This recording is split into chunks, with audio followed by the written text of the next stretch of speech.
Hey, Theo, this is your boy, CC from Ohio. CC. Thank you for calling. Here we go. Buckeye Nation. Here's the situation. I have a manager at work. She is married to another woman, female lesbian. Oh, yeah, that's female lesbianism. Onward. And, I have the same haircut as a lot of those women, and I see a lot of them checking my shit out, too, online. I see y'all on Instagrams trying to hawk my shit, gender-neutral style. Boy, word up. Let's hear more, brother. they've been hitting on me, and they're both like solid 8s, Ohio 8s. Hey, dude, in Ohio 8, it's an Indiana 9, baby. That's what they say. Let's hear more. And hitting on me and my wife, actually. Wanted to know if that would make things weird at work, if I dabbled a little bit in those dark arts. And also, do you think that if I partook in any of this, it would make me feel, emasculated in any way to have, maybe my wife enjoying this a little bit? Also wanted to know maybe... Wow. Okay, that's a lot right there. So you have this option. That's called a bass trap, too. They call it a bass trap, dude, when two lesbians are hitting on you. They're trying to get you in that bass trap. And yeah, look, man, I mean, I feel like that's intimidating. If both of them are 8s, I have a feeling one of them's an 8 and one of them's a 6. I'm just going to be honest. That's what I have a feeling. Because sometimes it's hard to get, two real hitters at an 8 that are lesbians in the Midwest. I'm guessing one's an 8 and one's a 6. I'm just guessing, bro. And that's okay. That's me being a little bit judgmental there. But that's safe, but because I'm saying is, one of my buddies one night came up to me at a bar and he's like, man, I got these 5 girls that want to hook up with me. And I looked at him and he's like, they were all 2s, And he's like, dude, 5 2s make a 10, right? We've all heard a reference like that before. But I'm like, dude, that's, at a certain point, you're not even, what type of sex is it? If there's 5, and these women were all the same height, all little women, 5 little women, 1 penis. It sounds like a Japanese game show more that he was getting involved in, But it can be intimidating, if you get in that environment with the 2 ladies. And now a bass trap is when 2 lesbians get you into, they get you into the bed. But then one of them, that killer, you know what I'm saying? Because one of them's always that Sugar Ray Leonard, the sweet one. And then one of them comes in and she's that George Foreman, that gorilla. One of them comes in that gorilla boy, and the gorilla be laying down the law. And that gorilla sometimes will show you who's boss. And that's where it can be a little bit weird, dude. That's where it can be a little bit weird, where the gorilla shows up and, that George Foreman shows up and she just starts putting it on her lady in front of you after you already got in there, or when you're about to be next, you know what I'm saying? She's swinging away, dude. She's, batting practice and you still over there in the batter's box, and you start getting nervous and, and she's bringing in fake instruments to the game. She got some fake pecker tied to her, to her rib cage or something. And that's how, they're getting into it. And that's okay. I'm not saying there's anything wrong with any of this, I mean, hell, I got a lesbian's haircut. I've taken this haircut. I've styled it after different lesbian cuts that I've seen. Always. My father told me I had the heart of a lesbian when I was a child. And I've always tried to live up to his, things that I guess we all try to live up to, things that our Father wants out of us and the things that our Father tells us about us, that always reflects in us most of our lives. But yeah, that can be intimidating, man. And that's, dude, I'd love to know more if you navigate those waters, dude. If you out there Huck Finning and Black Jimin out there, baby, I'd love to know what that mighty Trista-sippy, if you get into that tryst, baby. If you get into that tryst, man, with those ladies. Now, if you bring your wife in, gee, dude, this is a damn movie you're living in. So you got 2 Ohio 8s. You're out there gunning with 1 man penis. You got man penis running on natural battery power, natural blood flow. So I'd pop a 5 milli of Cialis before you get out there.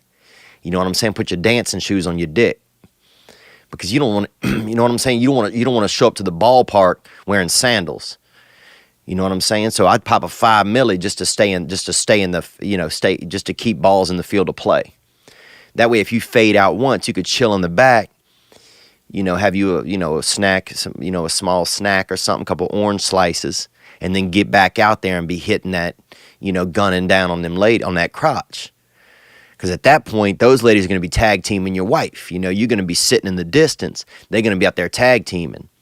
One of them's going to be having her in a headlock, and one of them's going to be flying off the top ropes, and putting everything, putting her grill into the mat and all of that, and doing different things, doing, leg locks, doggy style leg locks and all of that. It's going to be, I don't know. And then also, will it be weird if your wife sees you not perform super well?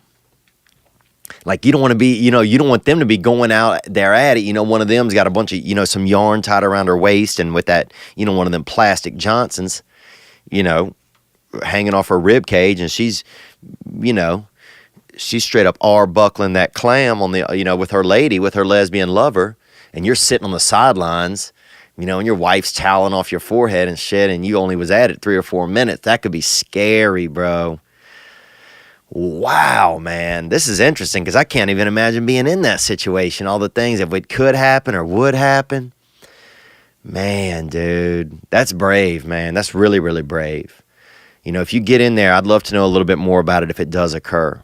And if you get in there, man, and things do get weird, and you do start to feel a certain way, just, be honest, I would say. Just say, look, ladies, I'm going to let you guys enjoy each other's company. I'm going to sit over here and relax. Because part of my problem is I would get in there and think I had to be this type of man. That can be started. Then suddenly I'm fighting my own self. Now I'm thinking, my dick's thinking. You don't want your dick thinking, dude. That's what you don't want. And that's what happens a lot of times these days. All of our men's dick are thinking. And that's why we're not able to achieve sexually as much as we used to. Because there's not as much natural, everything's thinking nowadays. It's not as much nature. We're not riding our limbic system as much as we used to. And so we're riding our thoughts, and our thoughts, and your dick don't run on thoughts. You know what I'm saying? Your dick runs on that fortitude. On that one drop of frickin', on that one drop of booty LSD that the Lord just dripped into your spine when he made you. That's what and that formulates your whole universe and keeps you out there in them streets, and keeps you out there being able to have sex and do sex naturally. Because that's those natural causes you have inside of you. But man, if you get out there, dude, wow. Well, if you need help, man, hit up our first caller, that EMT, man. He might be able to get out there and help you out as well. Or maybe that was you that called us EMT. I can't even remember now, man. My brain gets a little bit bad. Because hell, it's Sunday evening, But my Saints won, so that's truly beautiful. But yeah, man, I appreciate it. And have I ever been in an instance like that? I'll tell you this, dude. I got in this 3-way activity one time, and I forgot about this. I got in this 3-way activity out there in Missouri. And that's swinger country. And these are probably young swingers that hadn't grown up yet and gotten married. And so they were just... And one of these girls, real sexy, real sexy. Like if you saw her at a bus stop and it wasn't your stop, you might get off the bus just to have a shot to talk with her and then walk to your stop. As long as it wasn't raining, you might do that if you saw this girl. But, and her friend looked she was a little bit Baltic Avenue, if you know what I'm saying, man. She wasn't, this first baby was damn Marvin Gardens, you know what I'm saying? She was already around that third corner, she was that kind of looker. But this first baby, this little baby cat was, she was a little more Baltic. And that's fine, man. She was a sweet girl, both sweet girls. And I went into it just saying, look, I'm going to do what I can. But that Baltic baby, you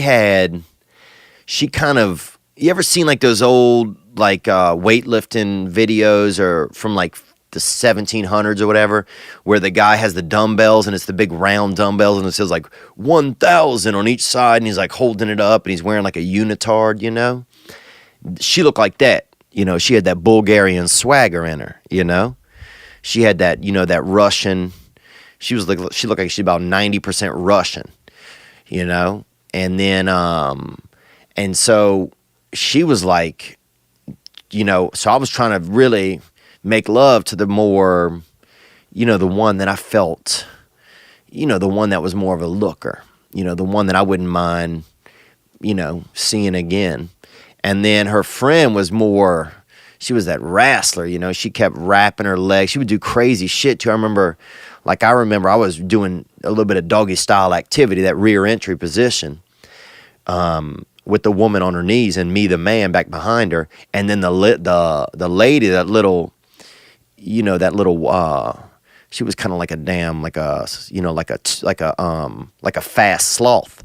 She kind of was on my back, kind of almost jockeying me, she's on my back jockeying me, and I'm trying to be, I was almost that middleman, a little bit. It's almost like she was like this fucking fast Russian backpack I was wearing, and she had her crotch out, and she was doing she was almost doing stunts and shit around us while me and this other girl were making love. And then, both of them was sitting on top of me, and this shit was wild, dude. This shit was wild, man. But it was pretty enjoyable. But there's also just a lot going on, so you don't know. It's hard to know when to, where you're supposed to be. That's it. You almost need like somebody to do the blocking and do some, okay, you be here, okay. When the music stops, everybody get in a chair. You almost need, you need a lot going on. You almost need a referee or somebody like a wedding planner if you want a real successful threesome, I think.